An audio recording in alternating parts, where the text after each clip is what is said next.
any of the kinds of methods or skills that I teach my students, I'm constantly refining and working on myself. Sure. Yeah. I'm a perpetual student. That's right. Yeah. Just, many more years experience and just some professional experience as well, right? Welcome to episode 147 of the Bass Shed podcast. My name is Ryan Roberts.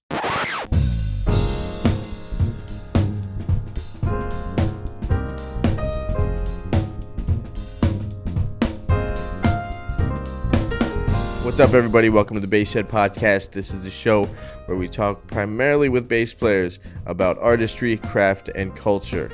On the episode, my guest is Darren Sacks, a freelance double bassist in the Boston area. He is an educator and the creator of the double bass audition Accelerator. It was a great conversation with Darren. We covered a lot of interesting points. What it was like hearing the Boston Symphony when he was 16 years old and a saxophone player, and what captivated him about that. To switch and become a double bassist. Darren has studied with some of the most respected bassists in the country, and what's compelling is how he's taken all of that information that he learned from these amazing mentors and teachers, and how he synthesized that into a practical system for students preparing for really high-level auditions. More about my chat with Darren in just a second, but first I want to tell you about a couple things. lemurmusic.com. Everything you need for the double bass can be found at lemurmusic.com. From students to working pros, everything you need. Sheet music, bass accessories, bows, basses, you name it. Everything for the double bass. lemurmusic.com. Use the promo code TheBassShed, all one word, for 10% off. For regular listeners of the show, I know you've heard me talk about it, Jerry Jamont, 15 Timeless Bass Lines. This is a transcription book that Jerry and I put together full of 15 of his most iconic bass lines and bass solos. There's a couple of Jerry's original tunes in there and his solos on those original tunes. Pick up your hard copy or ebook at thebassshedacademy.org. Folks, if you're interested in checking out more episodes of the Bass Shed podcast, please hit subscribe wherever you are listening to it. And if you are listening on YouTube, please give us a thumbs up and click the little bell to get notified about new content. At thebasshed.com, you can find all the episodes of the podcast. Members can find some podcast extras, lessons, transcriptions, all kinds of content to celebrate bass culture. Check that out, thebasshed.com. Let's get into it, folks. Let's get into my conversation with Darren Sacks. Darren and I talk about some really interesting topics and kick around some really interesting ideas. We start with talking about how 16 years old, when he was a sax player, how he got into playing the double bass and what was so captivating about the double bass and what kind of ignited him. We talked about some of the amazing mentors he's had throughout the years and how he translates that material to students. He talks about very detailed, practical elements of bass playing that not only the bass student should be aware of, but the bass educator should be aware of. I think this conversation is equally important to not only students, which we are all lifelong students, but also for folks that teach and have private studios and things. There's a lot you can glean from Darren's approach to education. The entire chat with Darren was very practical. It was very tactical and detail oriented, and there's a lot of attention given to detail. And I think as educators and performers, we need to be incorporating that all the time. This was a fantastic talk with Darren, and here it is. Here's my talk with Boston area freelance bassist and educator, Darren Sacks. Yeah, how you doing, Darren? I'm doing okay. How you doing? Doing all right, man. Thanks for being on the show. I was really looking forward to this. Cool. Likewise. Thanks for reaching out. Yeah, man. So I was checking out your site. Really cool stuff, and I have some questions. I have a lot of questions, actually. First of all, you're born and raised in Boston? Is Boston home? I've lived here for now 11 years, but no, I was born in New York, in Queens, and then after a period of time, my family had moved to Connecticut. I went to school out there for a while and went to my undergrad at Hart, and then after that is when I moved up to Boston for grad school. Okay. So you've been in Boston long enough. Where's the best pizza in Boston? You know what? I'm gonna have to say Galleria Umberto's. I Okay. really think that they're in the North End here. I live in the North End, so Okay. I think that they have the best pizza. That's the best pizza. I've only been to Boston once, and it was on a tour. So I mean, you know how that works. You get in, you play the gig, you have maybe a few hours before you got to leave town. So I didn't get a chance to check out the city as much as had wanted to. But good to know. And next time I'm there, I'm going to check that out. You have a fascinating story because you started off as a saxophone player before switching to bass. Now, was saxophone your first instrument, or did you have some training on piano? Well, my parents they got me a guitar when I was very Okay. young, and I'd taken some lessons, learning some tablature and things like that. So nothing orchestra or classical related, just Right. performing some James Taylor, and Okay. Nothing wrong everyone with that. I love James Taylor. Yeah. liked to hear some of those tunes. And other than that, then I started saxophone once I was in middle school, and everyone had to choose a band instrument, and Right. my last name was Sax, so it seemed like the obvious choice. Yeah.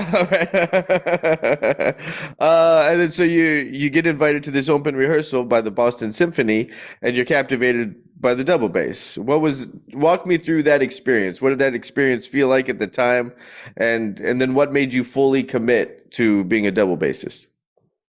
Sure. Well, one thing is that going on this field trip to Symphony Hall and seeing the Boston Symphony play, they were playing Carmina Burana. So it was orchestra with chorus. Hmm. Oh, it was mind-blowing. Yeah. And Boston Symphony Hall has amazing acoustics. And little did I know that fast forward many years later that had the chance to play on the Yeah. stage in that very same hall. But um at the time, it was just the between the acoustics and the level of the sense of involvement that the musicians had. Like you could just see it. And I've never heard, an orchestra play in that way, just in your face. I mean, you're just used to kind of hearing your high school ensemble, and you know, kind of can come across as deedle deedle deedle, all the time, Right. right?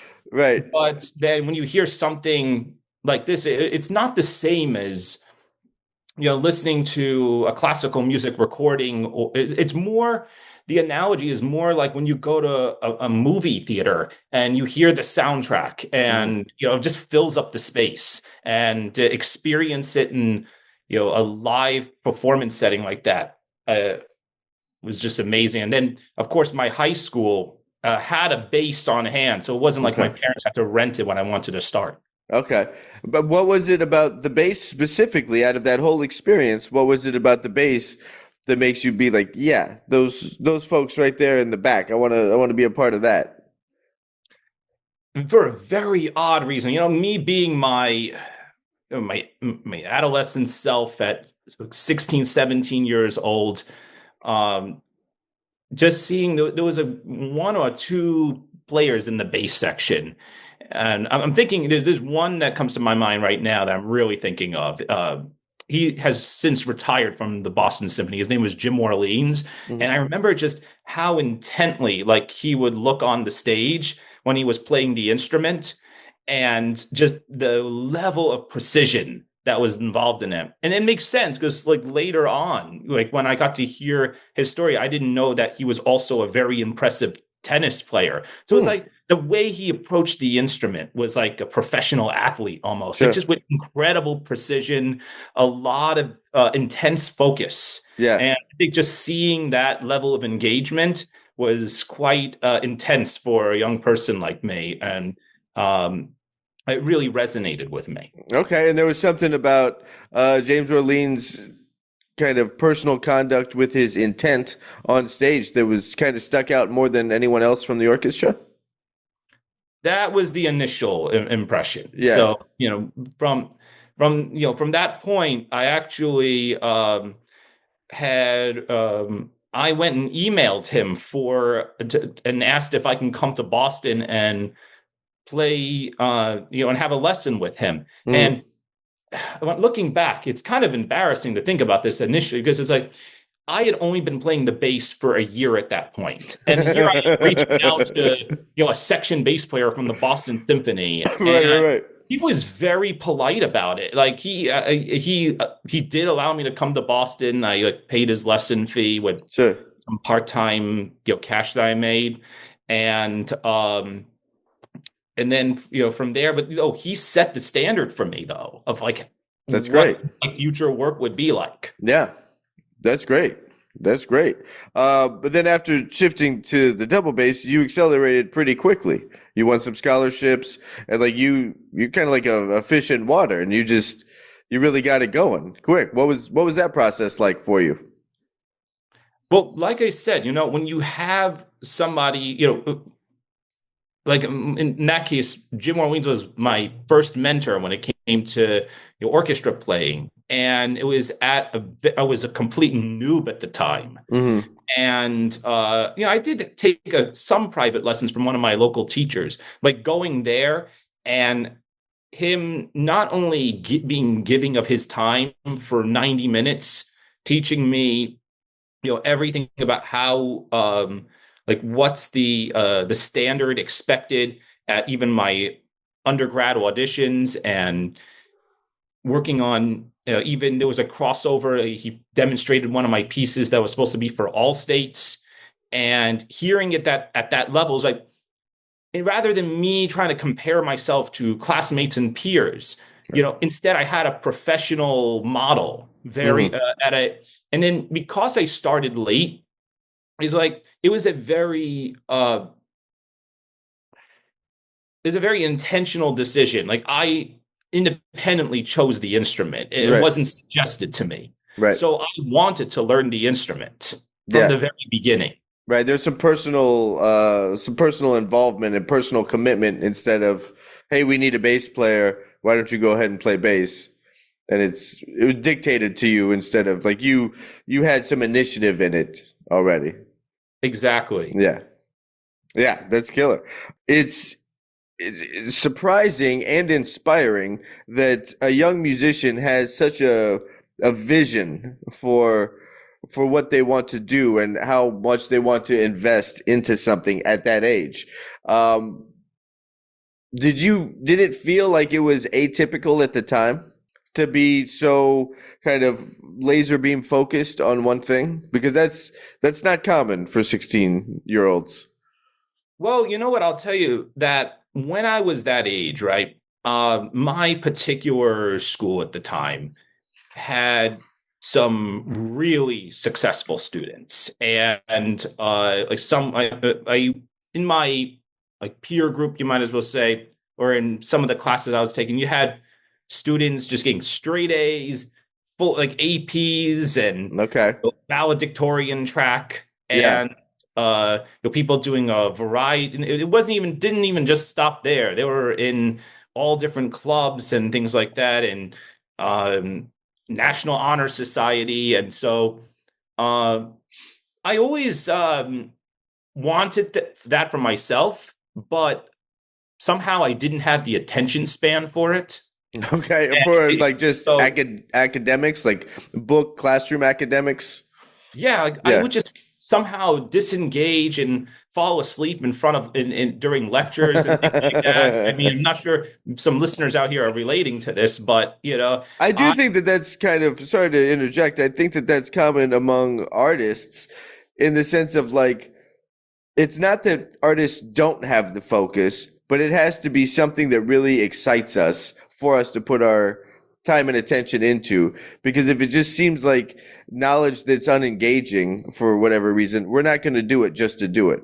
There has to be a deep personal connection to what we're going to invest into, and like once you get hooked by something, and obviously because of the nature of this podcast, it's a lot of bass players. I think we all share in that a little bit. Like once the bass came into our life or music in some reason, then it's like, yeah, that, so I feel like that's kind of normal for a lot of artists. yeah, so like even for me, I was it wasn't even bass didn't even come into the picture yet. I was playing saxophone and Mhm. some students and teachers, and you had the assistant principal who was attending our concerts, and he'd always be uh, many people in my circles would always compliment me, and they'll just come up to me, oh, like your solo was so great, you're a great player. This was saxophone at the time, Yeah, and so yeah. my parents thought that like that was the route I was going to go, Sure. and then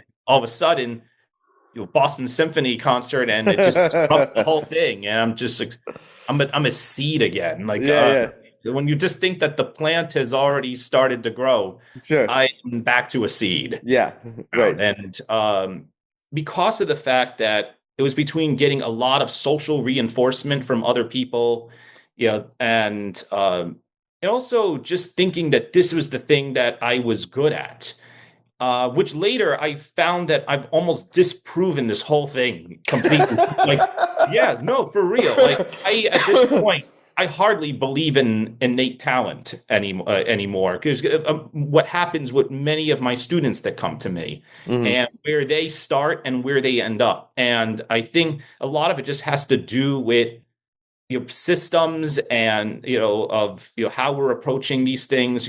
I guess looking back, if I had created the same structure I do for music for academics or sports or anything else, maybe there would have been similar outcomes in those areas. I But agree. I agree. I agree with that actually. But this is a fascinating topic that I don't think I've ever talked about with anybody here on the show. Is the idea of nature versus nurture as it relates to the musician.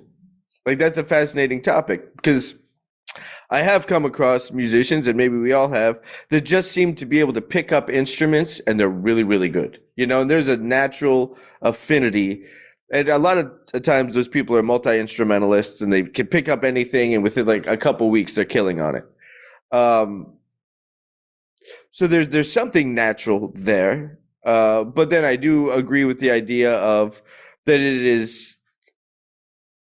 is something that absolutely has to be cultivated as well.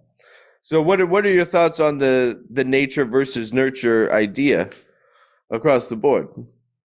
yeah, so what I think is that when we're talking about elite auditions, Right. like we're talking about Landing pro jobs? yeah, like Yeah. it could be pro jobs, it could be like even conservatory auditions, you name it. New England Conservatory, Berklee College of Yeah. Music. If you're talking about Juilliard, or Curtis, any of these kinds of places, um, everyone comes in with some degree of talent, you might as well Yeah. say. But the thing is, though, is there's only a certain number of slots for audition winners. Mm-hmm. And the thing is that I think to myself is that students, can pick up an instrument, and they can, like you said, they can be very technically proficient with the instrument. And they can even figure those things out on their own, maybe without much outside guidance. It could be, you hear of different players being self-taught. Mm-hmm. But the thing is, though, is in any situation where people are rising to the top, they always need some sort of, they need to witness some kind of standard for Mm-hmm. whatever genre that they're That's right. trying to master. So like in the case of maybe someone studying jazz, right? Whether they're studying with a jazz instructor, or even if they're not necessarily in the picture, let's say but maybe they're listening to recordings, they're going to concerts, they're hearing great players. Mm-hmm. They have something to model off Yeah, of. that's right. Right. So even There's with orchestra playing, people can't just come to an orchestra rehearsal and just play the notes on the page and the rhythms. I mean, they can maybe in high school, right? Like, but when they're competing at elite levels, there needs to be a deeper understanding mm-hmm. of the styles of the people who are really proficient and have deep understanding of the music can hear the stylistic difference between Mozart, Beethoven, Mahler, and Brahms and Stravinsky, like just like that. They can Mm-hmm. listen to the music and they can pick up and know who that composer is even if they may not necessarily be familiar with that specific piece, but they know the style, and they could be, oh yeah, this sounds like it could be Mozart, and they're usually right because they have deep understanding of the stylistic differences between these composers and time periods. Now, when you talk about the style of classical music and being able to identify composers, is it the style of the personal composer or the style of the performer to play that music? Oh, I love this question because this has come up because I recently, it was interesting. I was on my TikTok account and someone had an interesting comment about the fact that maybe many of these composers would not like to hear the pieces played like they are right now. They may have a very different concept. Right. Like that wasn't the intention at all when it was composed. Sure, that's fascinating. Yeah. But we have to acknowledge that whether we like it or not, there are certain gatekeepers. And it's like, I don't have a like or dislike of this. It's just like a reality I have to acknowledge. Like when I'm trying to help a student prepare for an audition. And so largely the people who are, when it comes to style, like the styles and how they're executed at these auditions or in the orchestra setting when being performed for concerts or for professional recordings.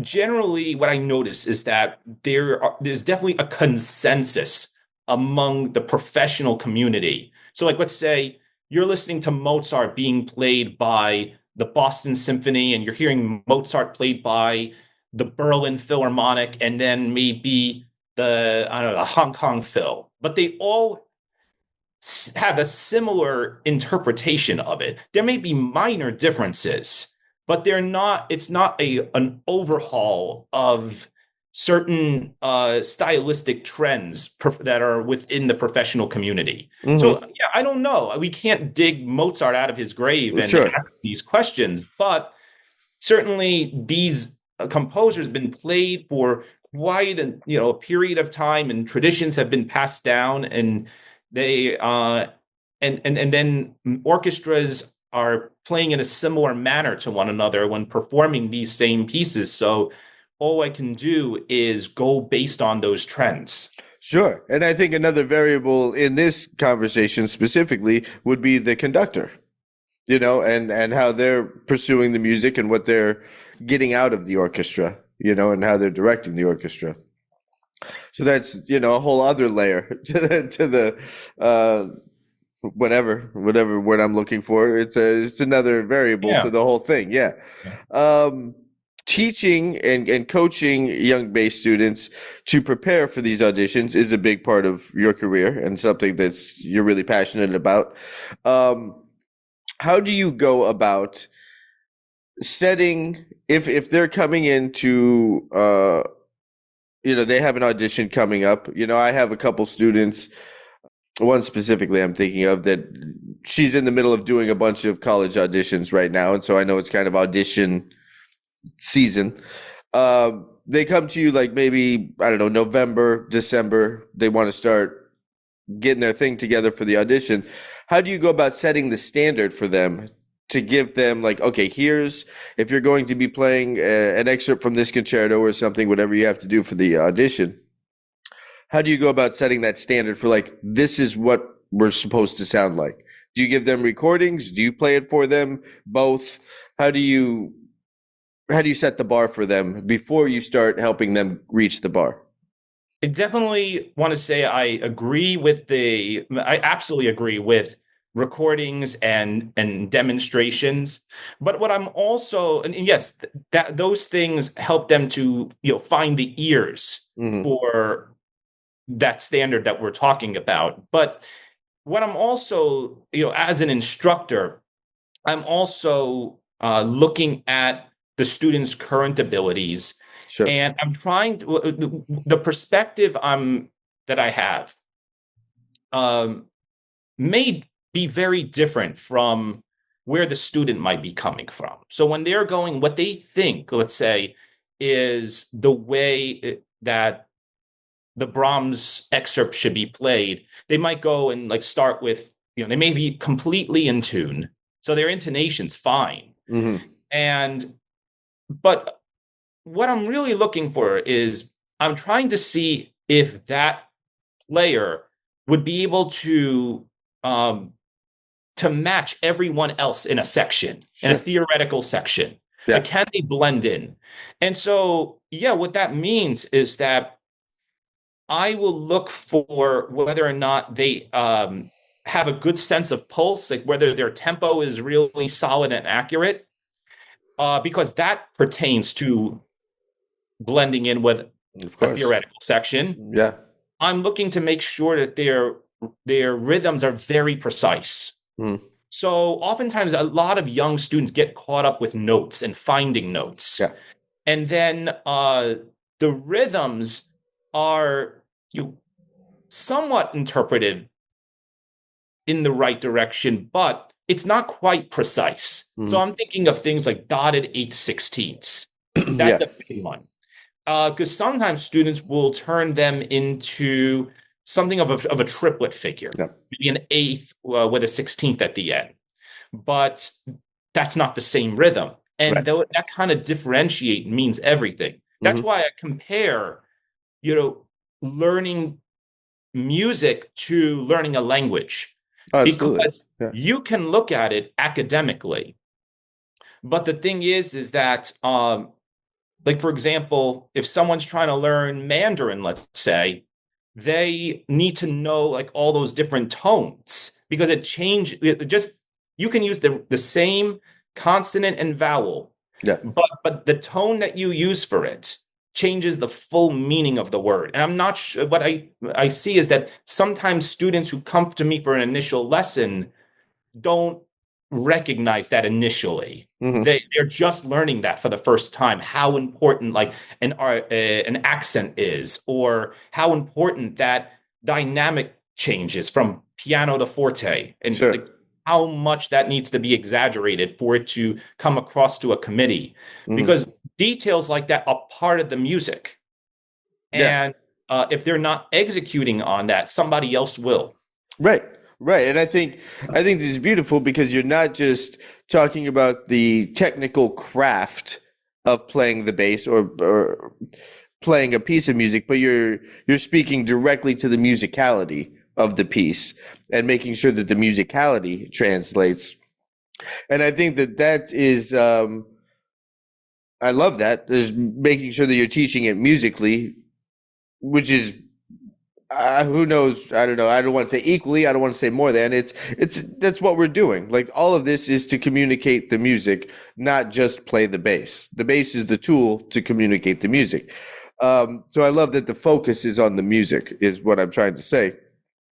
What kind of regular pitfalls or something that's regular that you find yourself addressing a lot? Like, what's a reoccurring thing that comes up with the young students preparing for auditions? Yeah, so for sure, a popular request, and this is usually when people are either filling my DM box and things like that, they're usually bringing up concerns related to technique. And I want to say they're not wrong. Oftentimes when they come into the initial lesson with me, often that is where we start, because there are some instructors, I just want to say, there are some instructors where the philosophy on teaching is that you start with the music and the technique just follows. But the thing is that from my perspective, especially with double bass in particular, upright bass, double bass in particular, the double bass presents so many technical challenges. It's an enormous instrument. The string length is crazy long. The amount you have to hold the string down to the fingerboard, especially up in thumb position. So thumb position is a very big pitfall that I notice with many bassists coming to me, is that a lot of times there's a lot of uncertainty about where to position the thumb, how to position it, and then also how the fingers the placement differs from the lower positions. So, like for example, you might see a lot of bassists in thumb position. They might approach it almost like a sideways bass guitar, where they're Right. maybe going at it like this, Yeah. but actually the finger is supposed to be more pointing downward and on the side this Mm-hmm. way, like with the thumb here, and then the finger approaches this thing where almost I can almost draw a line on my finger in a very vertical way. Right. So So I you're for the listeners of this podcast that might not be watching the video to just see that demonstration, you're kind of talking about the corner of the finger instead of completely the finger being completely perpendicular to the string. You're hitting it almost at an angle, like 45-degree-ish angle, to hit the corner of where your finger would round. exactly. Yeah. Yeah, so that's so definitely thumb position is one pitfall, pitfall. Another thing would be the right hand. So a big one is bow distribution or just general bow management. So, like for example, using too much bow on a short note, like on Sure. a staccato note, they're using half the bow to play that note. Right. Or when it's a long note and they're only using maybe the lower half of the bow and it's really crunching the sound up. Mm-hmm. So even simple changes in awareness concerning bow distribution, bow management really helps a student's tone. Sure. Sure. I think, I mean, maybe you've dealt with this a fair amount too. I know I've had to speak to students a lot about where they're starting the note on the bow. Like they'll start a down bow and they're already, kind of a third of the way up on the bow or something. And it's like, there's no reason to be all the way up there to start the note. Like let's always be aware of where the bow is on the string. And then it gets into what you're talking about is the pacing and the speed and all the things to manage the whole entire stroke. Which That's almost sounds like the opposite problem of what my students, usually the students who come to me, it's maybe a bit different because what I notice is that a lot of the students will play starting right underneath their hands practically at Oh, the wow. very basics, the extremes side of the frog. Okay. They're practically, especially for French bow players. Sure. I'm probably speaking more on behalf of French bow right now, but Uh-huh. a lot of them are concentrated very much in the frog of the bow and rarely get out to the tip. Interesting. And I have to try to help them to Free up the rest of the free up the rest of the Yeah, bow. right. That's interesting. That's interesting. We'll be back right after this.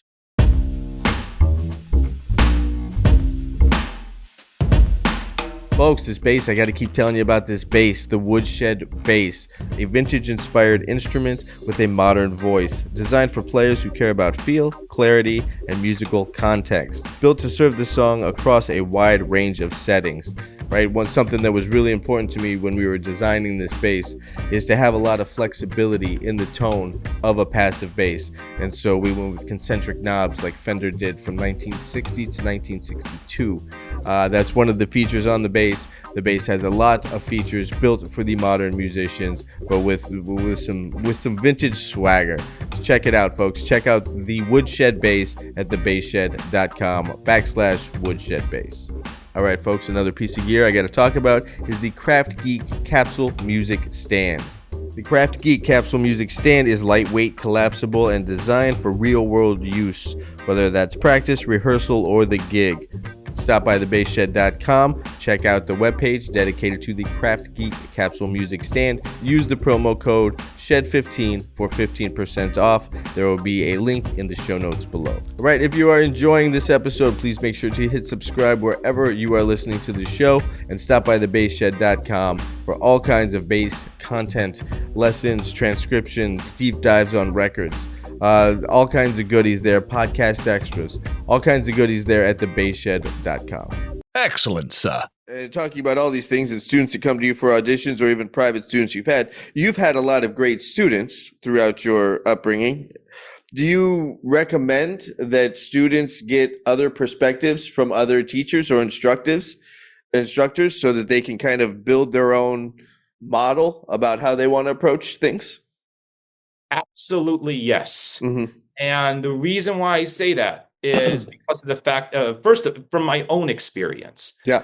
So I don't believe that I would be where I am right now, performing in the professional capacity that I am, if I didn't get, you know, more than one perspective. Yeah. So, I started out with a local teacher in my neighborhood, which then later I went to, take a couple of sample lessons with, exploring different music college options. So I got in a couple of individual lessons during that point. That gave me, might as well say, another 7 perspectives, even Mm-hmm. if it was on just one excerpt.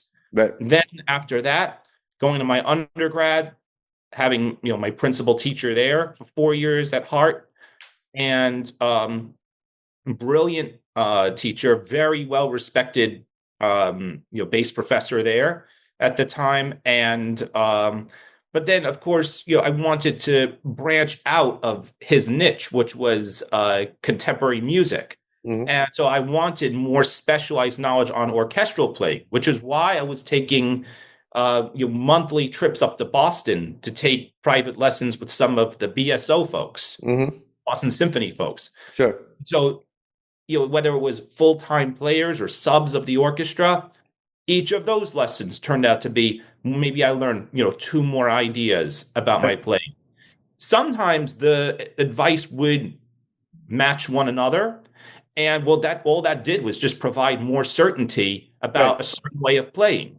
Yeah. So, you know, I I'm never of the perspective, like, I don't believe in the, like, take like this idea of taking away students, from studios and Oh this and no, of that. course not. No. I think it's whatever benefits the student in the end. Mm-hmm. So yes, it's good sometimes in the early stages. Sometimes it's good for a student to stick with, a certain instructor for a period of time, because if you introduce too many perspectives, it may confuse somebody. Sure. But at a certain point, when someone's trying to refine their abilities, it may help to bring somebody else in, even if it's short term, Mm-hmm. to get another perspective, especially when it comes to something um, like whether it's a very high stakes youth orchestra, summer festival, or conservatory music college audition. So no, I've had students in the past who have worked, and many of my students will work with me for a concentrated 12 weeks and then go back to their, whoever their principal teacher is. Okay. I don't mind that at all. Yeah. I that's a that's very much within my realm. Mm-hmm. When having private students, and even if it's kind of a shorter duration, like a 3-month thing, like you just mentioned, anytime we're teaching someone, we quickly have to absorb how to communicate with each specific student, right? That's kind of part of the gig. How do you go about building a pathway for each specific student?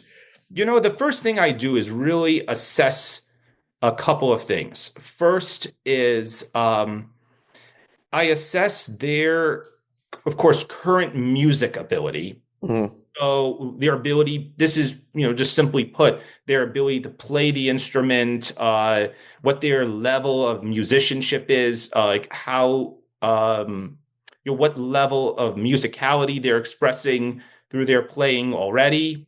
And then from there, I'm also assessing what their level of, I don't want to say, I don't want to use the word discipline so much, but their level of, what is their current system for learning music? Okay. Is it a sustainable system, or is it one that is causing burnout? And, are they maybe, how can I make their system more efficient, where Sure. they're spending less time and getting more accomplished? Mm-hmm. Because there are some who will spend, maybe not at the high school level, maybe this is more of a collegiate level thing, but you'll have students spending 6 hours in a practice room, but not all of those 6 hours are productive In fact, maybe they would benefit more from getting outside the practice room and even, listening to live performances, or being, getting out to the community and talking to to whether it's classmates who are doing well, also, just peers, professionals as well. When I was a student, I think one thing I did very well is that, in addition to getting my practice time in, yes, like, sure, I would hibernate in the practice room and, you work on whether it's my technique or the solo or orchestra excerpts at the time. But, that's not how, that's only when I know the standard. The thing is I have to find ways outside the practice room to raise that standard. Mm-hmm. And so that means getting out there and playing in front of, taking extra lessons, or, getting other perspectives. Go up to ask your orchestra conductor if they have time to listen to your audition material, get their feedback. Just put yourself in a position. Master classes are another big thing.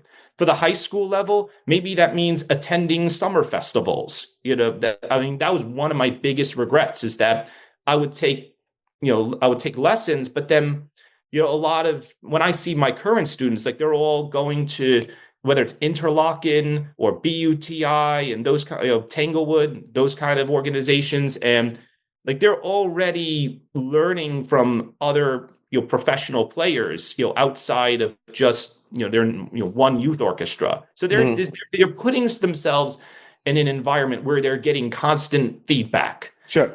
And I like that idea of having frequent feedback loops. Whether it's, recording yourself or doing mock auditions, you're always getting out there. You're always, find yourself where you're playing, but then you also assess, and then you see where adjustments can be made. And then the third one is mindset. And so that one, I love this. Yeah, I love this stuff. Mindset's a real killer, because that can kill.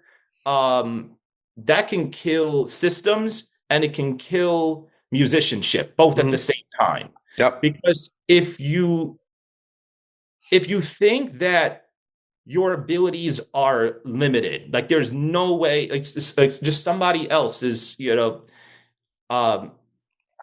they just lucked out with the right genes. Right. And you might not think that you have the capacity to grow. That's and that ends up being like a negative belief that somebody has to work through. Sure. And so, yes, I have students like that come to me, for initial lesson, and that might be their starting place for the road to, future audition wins. Mm-hmm. I've seen people go from that level to, making, Northwestern, or, one of those kinds of schools. Sure. So I've worked with a variety of different, beginning points. Yeah. Something you mentioned was helping younger players and students, making sure that they have a sustainable system or strategy in place.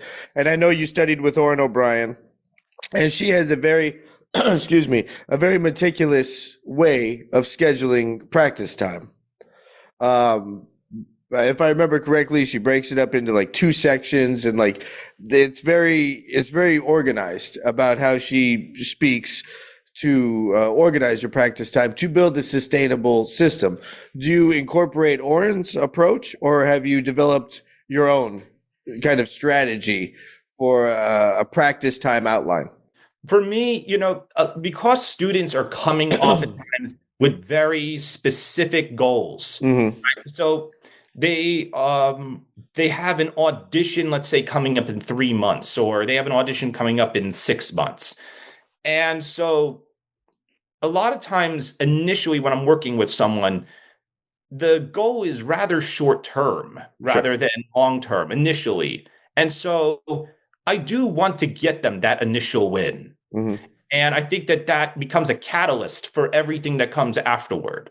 Mm-hmm. And so where I think that maybe, and by the way, I like you said, I've taken lessons with Orrin O'Brien, and I really respect her as both a mentor and as a professional player. I even have her book and everything that I remember she gave to me at a cafe in New York once. And but where I think that my approach is that I like addressing the core issue, like whatever is the biggest problem that the student is facing.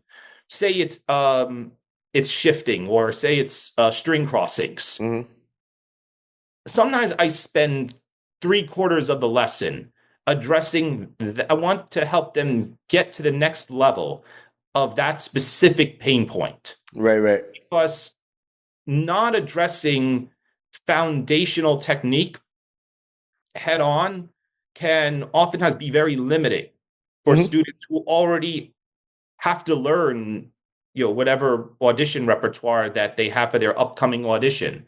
So I like to be very surgical in my approach to foundational technique. So yeah, that may not mean using the same model for every single student. Sure. Because everybody's coming with different issues with their playing or approach to the music. Yeah. And I acknowledge that. And music with different demands. Exactly. And so, for me, I think the more important thing when I'm coming up with a plan for their practicing for their practicing for the week, I always make sure that the goals are, number one, that they're doable, of course, and that it doesn't require a tremendous amount of motivation to accomplish it. Okay. I want it to be, if there was, let's say, a whole waveline, let's say, of somebody's motivation, I want it to be below that waveline, the amount of material that I give. Because I want it digestible, and I want it to be in such a way that it's like, yeah, I could see myself doing this for, X number of minutes or an hour or so, whatever it is, to accomplish that major goal. Yeah. So, and for every person, their threshold will be different, but I always make sure that it's at a level that they can get quality work accomplished.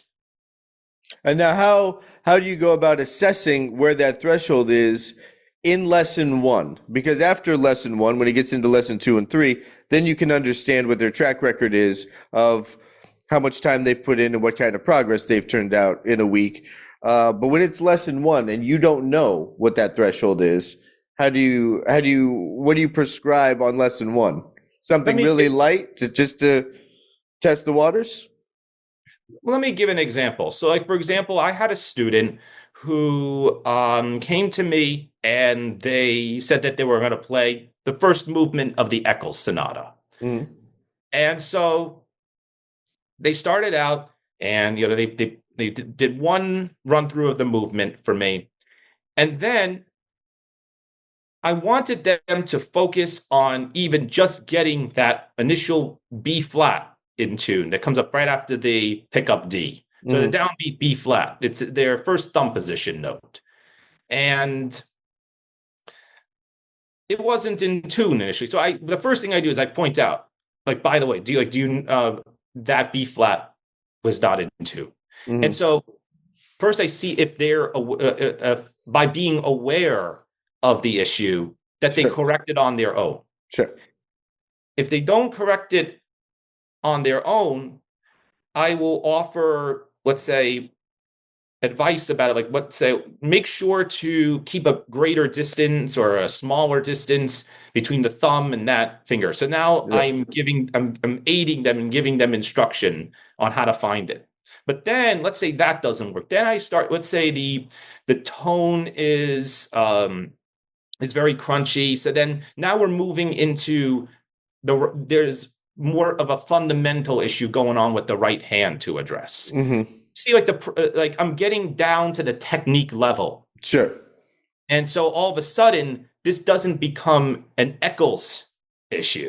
Right. It becomes maybe a bow weight issue, or maybe a speed or a placement. So now we're choreographing virtually each note and move until it becomes, intentional technique. Right. That's right. So yeah, sometimes it could be initially overwhelming on that first lesson for some, because they're maybe only accomplishing in that lesson one or two measures. But that's the foundation that sets them up, because all they're doing is taking it's very the progress builds one on top of the other. Yeah, kind of comprehensive. Like it's always snowballing on what came before. Exactly. Yeah. So it's not going to be that way till the very end of the first movement. Of course. It just starts off initially because it's just learning about, like, during the week, they're no longer going to be able to play that whole movement as a run through and just repeat the whole thing. All of a sudden, there is more intentional work that has to be done. Sure. Then with younger students who may not have put in the same attention to shaping it artistically as they've spent working on the craft of it all and just the technique, how do you get them to open up to start to explore those things? Yeah, so a lot, one thing that from my prior training that I remember, especially in my younger years, right, of playing the instrument, one method of teaching that didn't always work out for me back then was trying to make like visual analogies, like saying like, oh, make it sound like butterflies, or flapping their wings, like just very delicate like that. And or somebody saying, oh, well, make it just a lot of visualization. And so to hit pause for a second, is that how you think about it? Do you think in those kind of more esoteric, impressionistic visualization terms when you're for yourself? To be honest, no. Okay. I was just curious. I was just curious, what if that was something that responded with you personally, and I just wanted to get context on this. Okay, go ahead. And so, no, sure, the context is important if I'm doing a pre-concert talk to somebody, right? If I was doing a pre-concert talk, I definitely want to know that context.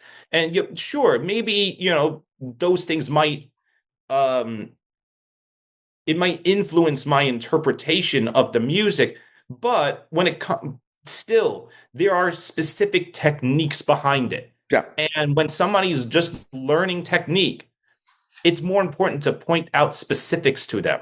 Things like, how do you achieve that sound? Okay, do you try to maybe turn the hairs in, be maybe on one or two or three hairs for this particular passage, because if you do that, maybe you'll get a little bit more air in the tone. Right. That will come across more, it will sound lighter. So being very specific, I always, whatever idea that I have, right, I always make sure that it's not a visualization. I try to make it about, I tell them what to do with the bow, with their finger. Sure. And make it very tactical, something that can be applied. Yeah. Exactly. And also, that also relates to another thing where I think is another pitfall for musicians. And that is note lengths. I think it comes up a lot in almost every style of music. Not enough attention is given to this across the board. Whether it's you're playing electric bass with the drummer and how that pocket's going to feel when you put the notes like that or end the notes there, or even in this scenario when, more of an orchestral thing. Yeah, note length is huge and completely under acknowledged. Of course. And, note length and rhythm really ties into this other idea that I've been thinking of lately. And that is that a lot of people who play unpitched instruments like percussion, they have no problem. They're drilling rhythm all the time. That is everything for them. Sure. But like for pitched orchestral instruments, whether it's bass or, violin or flute, horn, oftentimes, rhythmic drive is not emphasized enough, I don't think, in their study oftentimes. And it's underestimated, especially when it comes to orchestra auditions. So give me a for instance about rhythmic drive and how that relates to note length, because rhythmic drive can also deal with articulations on and attack. So when we're talking about rhythmic drive just in relation to note duration, speak on that marriage. Sure, of course. So, like, for example, when somebody is playing Baroque music, like Bach or Vivaldi or something like that, um, you'll see players who make some of the eighth notes will be long and some of them will be short. Because the thing about Baroque music is oftentimes there aren't articulations written on top of the notes. So they're expected to know the style. Mm-hmm. And so oftentimes it's me communicating to them something that's not even written on the page. Sure. And then maybe, also alongside that, exposing that student to a variety of different Baroque pieces, having them listen to the recordings, and and analyzing things like consistency of note lengths. And so like note lengths and articulation, rhythm are all kind of coexisting. They all relate to each other, because if you're not consistent with if the specific excerpt or piece demands that all eighth notes are the same. So sorry about that.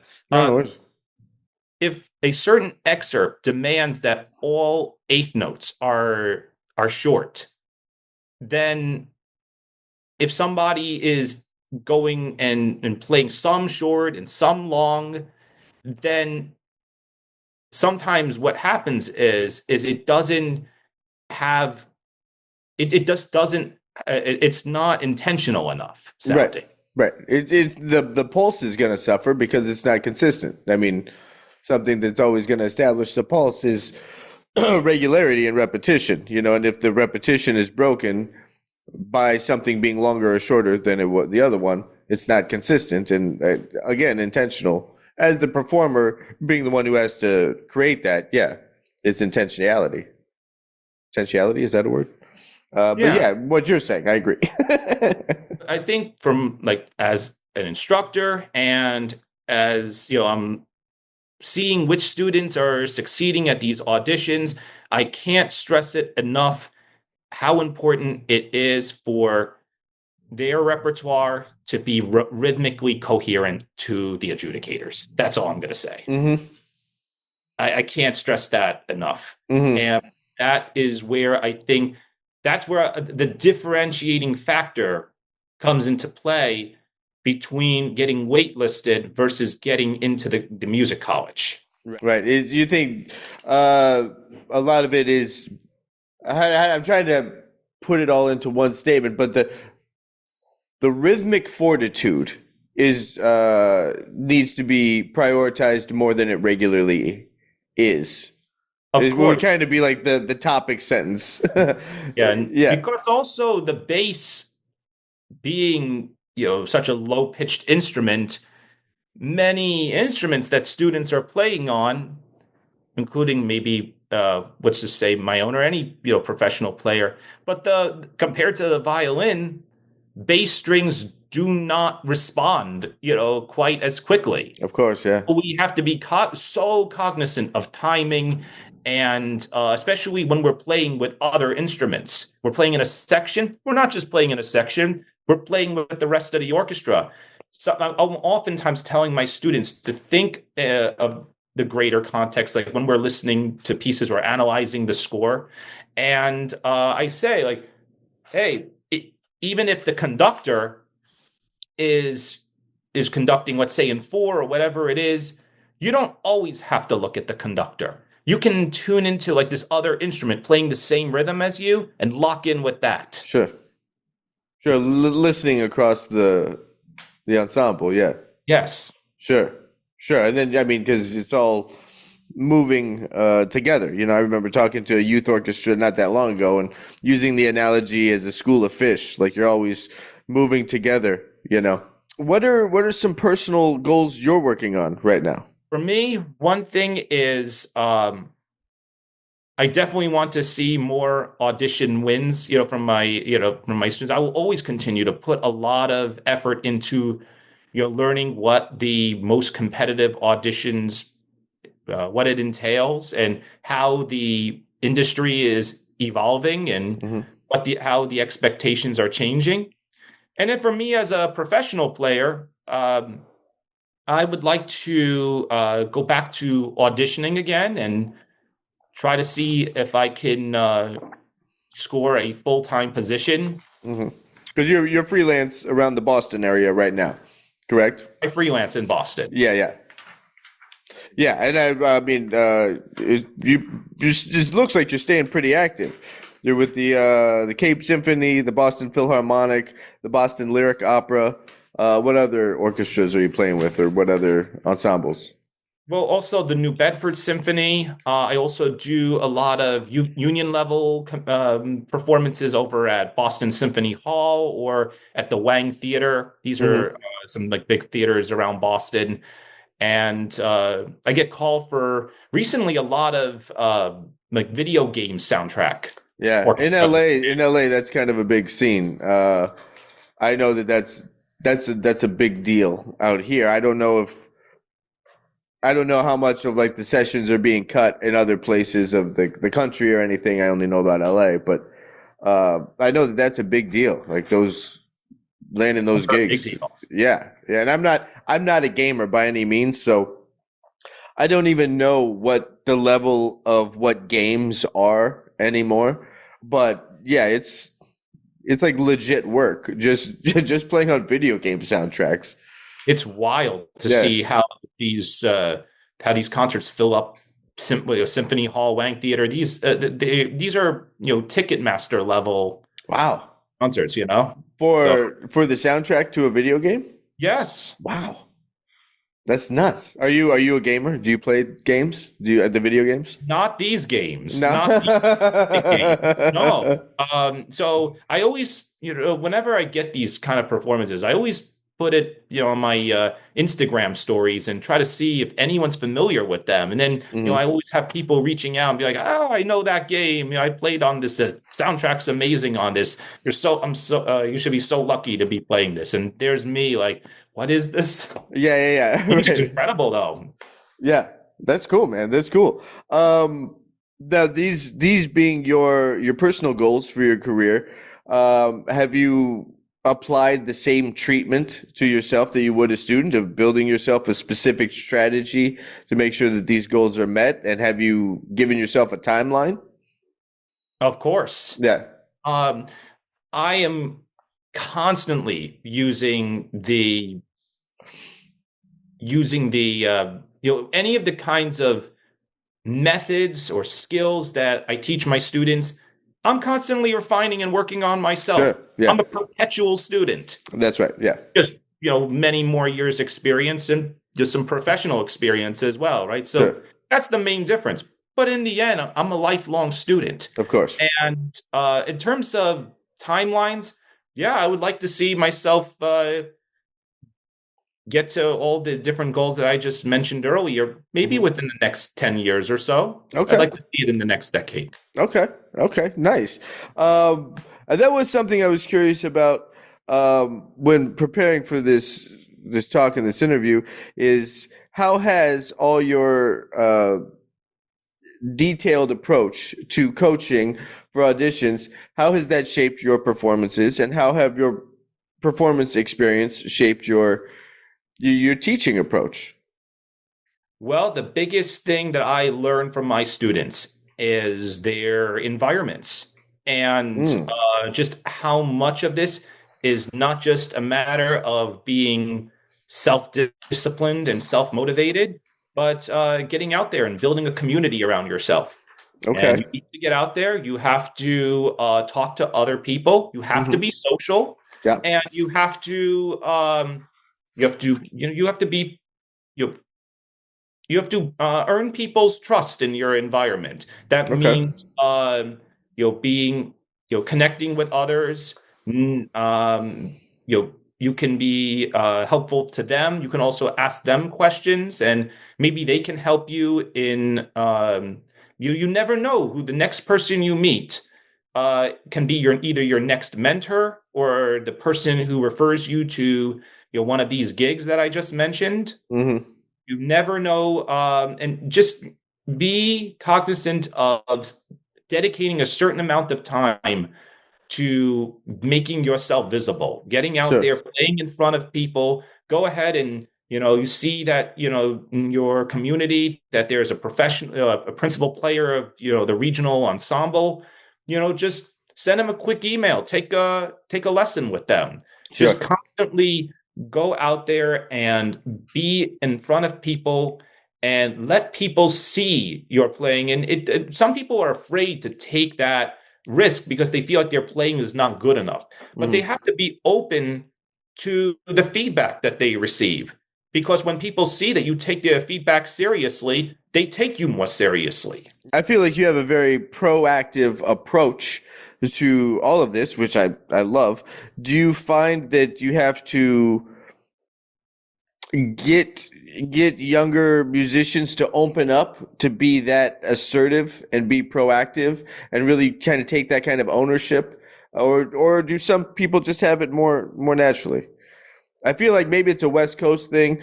I have to kind of, everything's super laid back over here. So, I have to come on, get out there, go do it, kind of push them a little bit to open up, to be a little bit more proactive in some areas. In other areas, they're very proactive. But when it in regards to what you're talking about being social, connecting, building a community, do you have to kind of coach them in that as well? I find that I don't actually. Oh, wonderful. Because of the fact that not everyone in life is going to be an extroverted personality, and I don't expect people to be complete extroverts. And in fact, most of my most successful students are very introverted. Sure. Not very introverted, but introverted enough that they may not be the loudest person in the room, but they are very good at listening. Right. And as the most important thing is, you don't have to talk a lot, but just be present with others. Go and nothing. Even if you're not the person who can entertain other people, no one's expecting that from you. You can go and be present, and you can listen, and you can pick up on things when you're around people, and you can learn from that. Sure. And I think that's the most important thing. You can't learn from others if you're hibernating for 8 hours in a practice room. That's right. Right. Wonderful. So you have the coaching service. For all the listeners out there, please drop your website so they know where to find you if they would like to, study with you for their auditions. What is that website? Absolutely. So my website is www.darrensacksbasscoach.com. I was just going to mention that if you go to the Work With Me page, you'll find where you can book a 30-minute, you can book a call with me, and we can get a 30-minute, it's an audition strategy plus orchestra excerpt refinement session. Darren, thanks so much for being on the show, man. Appreciate it. Thank you so much.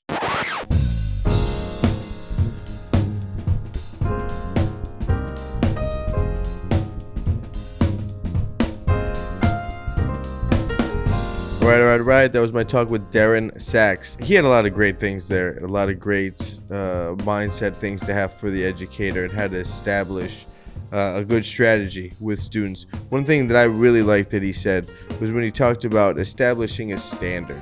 I thought that was a great way of putting it,